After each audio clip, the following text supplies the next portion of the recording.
Hello friends, welcome to cocktails. আজকে আবার একটা নতুন রেসিপি নিয়ে চলে এসেছি। আমার আজকের রেসিপি ডিম দিয়ে ছোলার ডালের কারি। মূল রান্নাটা শুরু করার আগে একটা মশলার পেস্ট তৈরি করে নিচ্ছি।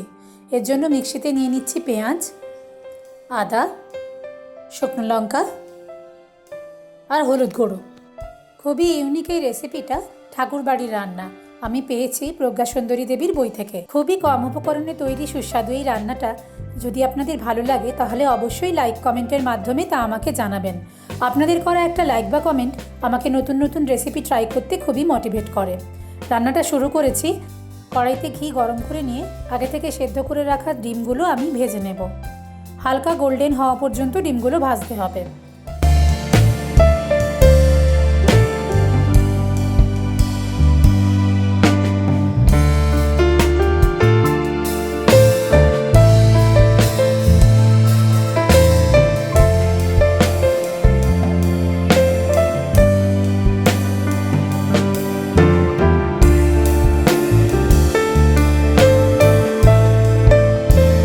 ডিমগুলো ভাজা হয়ে গেছে। এবারে কড়াইতে যে ঘিটা রয়ে গেছে তার মধ্যেই আমি বাটা মশলাটা দিয়ে খুব ভালোভাবে কষিয়ে নেব।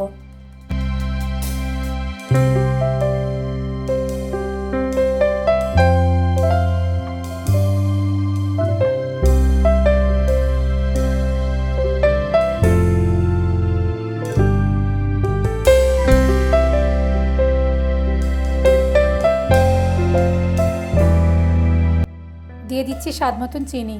রান্নাটা একটু মিষ্টি মিষ্টি হবে, সেই অনুযায়ী চিনিটা দেবেন।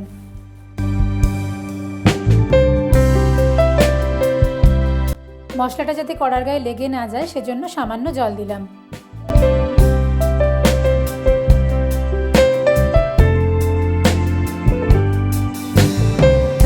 এরপরে দিয়ে দিচ্ছি ফ্যাটানো টক দই।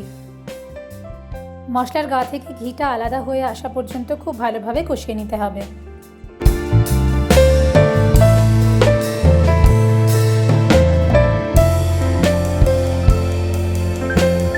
এরপরে সেদ্ধ করে রাখা ছোলার ডালটা দিয়ে মশলার সাথে ডালটাকে কিছুক্ষণ নাড়াচাড়া করে নেব।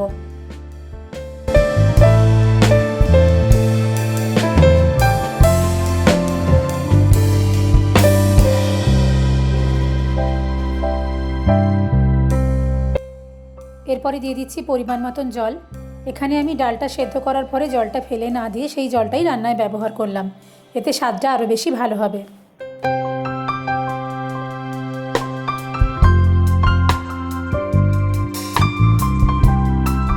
দিয়ে দিচ্ছি স্বাদ মতন নুন আর কয়েকটা কাঁচা লঙ্কা।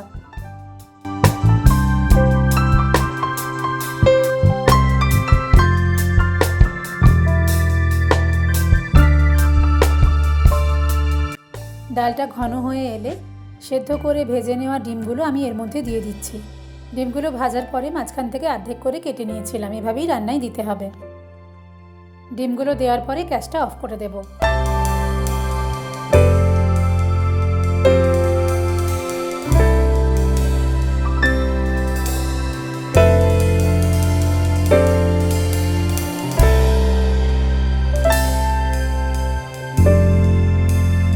তৈরি হয়ে গেছে আমাদের আজকের রেসিপি ডিম দিয়ে ছোলার ডালের কারি।